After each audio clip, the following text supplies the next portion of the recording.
بسم اللہ الرحمن الرحیم وإلى عاد أخاهم هودا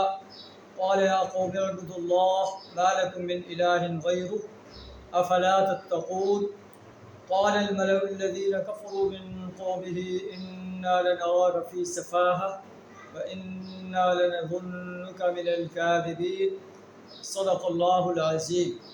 سورہ اعراف آیت نمبر 65 اور 66 آپ کے سامنے تلاوت کی ہے۔ اس آیت کے اندر اور آیت نمبر 65 سے 72 تک حضرت ہود علیہ السلام کی قوم کا واقعہ بیان فرمایا گیا، اور یہ واقعہ بیان فرما کر اللہ تعالیٰ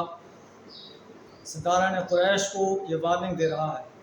کہ اگر تم نے نبی صلی اللہ علیہ وسلم اور اہل ایمان کی مخالفت کو جاری رکھا تو تمہیں بھی قوم عاد جیسے ہولناک انجام کا سامنا کرنا پڑ سکتا ہے۔ اور پھر پورے جو اہل ایمان ہیں، قرآن جو کہ ایک آفاقی پیغام ہے، تو اہل ایمان کو یہ انڈائریکٹ تسلی دی گئی ہے کہ تم اللہ کے دین کو غالب کرنے کے لیے جد و جہد کرو، اللہ کی مدد جو ہے وہ تمہارے شامل ہاتھ رہے گی اور کفار تمہارا کچھ نہیں بگاڑ سکتے۔ تو آغاز جو ہے ان الفاظ سے ہو رہا ہے، وَإِلَىٰ عَادٍ أَخَاهُمْ هُودًا، عاد کی طرف ہم نے ان کے بھائی ہود کو بھیجا، جس نے انہیں یہ دعوت دی، یا قوم اعبدوا اللہ، اے میری قوم کے لوگوں ایک اللہ کی بندگی کرو، ایک اللہ کی غلامی اختیار کرو، ایک اللہ کی پرستش کرو، ایک اللہ کی اطاعت کرو، اللہ کے سوا کوئی الہ نہیں۔ کیا تم اللہ سے ڈرتے نہیں؟ تو اس کی قوم کے سرداروں نے کہا، انا لنراک فی سفاہہ، ہم دیکھتے ہیں کہ آپ حماقت میں مبتلا ہیں، اور ہمارا یہ گمان ہے کہ تم جھوٹے انسانوں میں سے۔ حضرت ہود علیہ السلام کہتے ہیں، یا قوم لیس بی سفاہہ، اے میری قوم کے لوگوں، میں حماقت میں مبتلا نہیں ہوں، ولکن رسول من رب العالمین،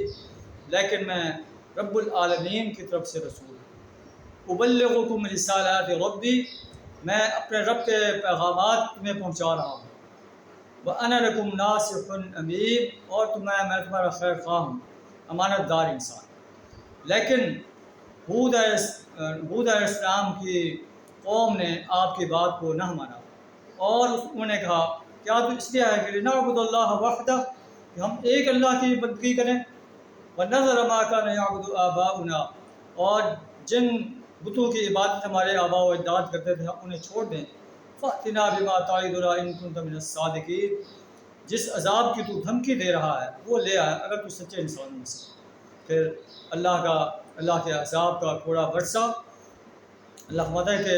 وَأَمَّا عَادٌ أُهْلِكُوا بِرِيحٍ صَرْصَرٍ عَاتِيَةٍ، عاد کو تیز آندھی کے ساتھ ہلاک کر دیا گیا، سَخَّرَهَا عَلَيْهِمْ سَبْعَ لَيَالٍ وَثَمَانِيَةَ أَيَّامٍ، جو 7 راتیں اور 8 دن مسلسل چڑھتی رہی اور انہیں تہس نہس کر کے رکھ دیا۔ اللہ سے دعا ہمیں اس ہولناک انجام سے اپنی پناہ عطا فرمائے،